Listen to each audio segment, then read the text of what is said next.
हरे कृष्णा।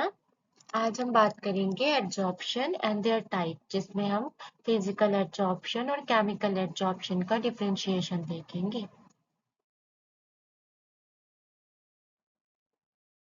सो adsorption होती क्या है? The phenomena of attracting and retaining the molecules of a substance on the surface of a liquid or a solid, resulting into higher concentration of the molecules on the surface is called adsorption. Basically simple देखो, मैं बताती हूँ कैसे। कोई एक substance है, वो substance कौन सी होनी चाहिए? या तो लिक्विड हो या तो सॉलिड हो। हम एग्जांपल लेते हैं, कोई एक सॉलिड सब्सटेंस है, ठीक है। और बाहर बाहर से कोई एक मॉलिक्यूल्स आ रहे हैं, बाहर से मॉलिक्यूल्स आ रहे हैं, और वो क्या कर रहे हैं? उस सब्सटेंस को अट्रैक्ट कर रहे हैं। और वो क्या कर रहे हैं? वो आके वो मॉलिक्यूल्स क्या कर रहे हैं? रिटेन कर रहे हैं, सरफेस पे ही रह रहे हैं। यानी क्या हो रहा है? वो अंदर नहीं जा रहे हैं, सब्सटेंस के सरफेस पे रह रहे हैं। यानी जो मॉलिक्यूल बाहर से आ रहा है वो अट्रैक्ट हो रहा है बाय किससे? सॉलिड से या लिक्विड से, जो भी सब्सटेंस हो, है ना। उससे क्या हो रहा है? अट्रैक्ट हो रहा है, और वो अपनी जगह बना रहे हैं, सरफेस पे ही जगह बना रहे हैं, ठीक है। तो वहां पर कौन सा प्रोसेस होता है? एडजॉर्प्शन। एक चीज और देखो, अगर कोई भी सब्सटेंस है और वो कोई बाहर से आ रहा है, कोई बाहर से मॉलिक्यूल आ रहा है, वो सरफेस पे ही आके ठहर रहा है, तो सरफेस पे उसकी कंसंट्रेशन क्या हो जाएगी? हाई हो जाएगी। तो बेसिकली यही एक सिंपल था कि एडजॉर्प्शन होती क्या है। सिंपल में देख लो क्या होता है। The accumulation of molecules at the surface rather than in bulk of a solid or a liquid, उसको हम क्या कहते हैं? एडजॉर्प्शन कहते हैं। एडजॉर्प्शन क्या होती है? सरफेस फिनोमिना होती है। मैंने पहले ही बता दिया कि जो भी चीज हो रही होगी वो सरफेस पे हो रही होगी, बल्क में नहीं हो रही होगी। कोई सब्सटेंस के अंदर नहीं जा रही है मॉलिक्यूल ज्यादा।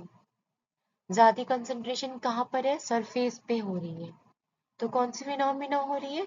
सरफेस फिनोमिना हो रही है। और ये नॉन यूनिफॉर्म होते हैं, ठीक है।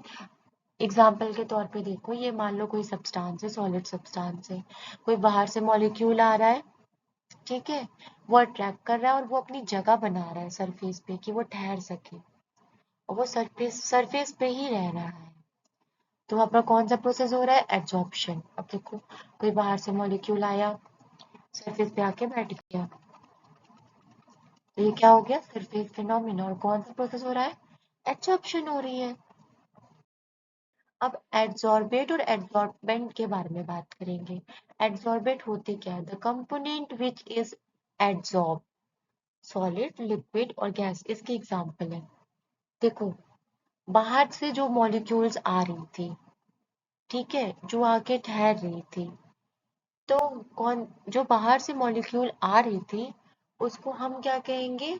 एड्सॉर्बेट कहेंगे। वो सॉलिड भी हो सकती है, वो लिक्विड भी हो सकती है, वो गैस भी हो सकती है।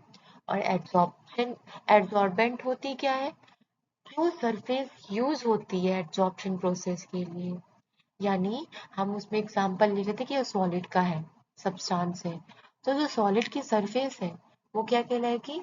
एड्सॉर्बेंट, एड्सॉर्बेंट कहलाएगी। एग्जाम्पल क्या हो जाएंगे? सॉलिड और लिक्विड।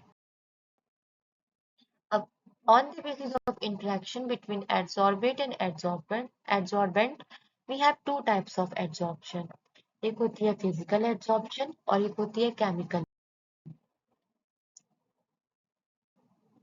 फिजिकल एड्सॉर्प्शन में क्या होती है? उनमें वीक वंडरवॉल फोर्सेस होंगी, लो टेम्परेचर होगी, हीट ऑफ एड्सॉर्प्शन कम होगा as comparison to chemisorption, less specific होगी। फिजिसॉर्प्शन क्या होती है? मल्टी लेयर्ड होती है,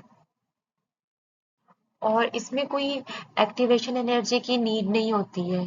और ये प्रोसेस जो होती है फिजिसॉर्प्शन की, वो होती है रिवर्सिबल होती है। वही हम केमिसॉर्प्शन की बात करें तो इसमें स्ट्रॉन्ग बाइंडिंग फोर्स होगी, हाई टेम्परेचर पे प्रीडोमिनेट करेगा, हीट ऑफ एड्सॉर्प्शन ज्यादा होगा, 82 से 200 किलो जूल पर मोल, ज्यादा स्पेसिफिक होगी, मोनोलेयर्ड होगी, एक्टिवेशन एनर्जी इसके लिए रिक्वायर्ड होती है केमिसॉर्प्शन प्रोसेस होने के लिए। प्रोसेस क्या होती है? इरिवर्सिबल होती है, एक बार होगी फिर दोबारा नहीं होगी, चेंज नहीं प्रेशर दोनों में इंक्रीज होती है।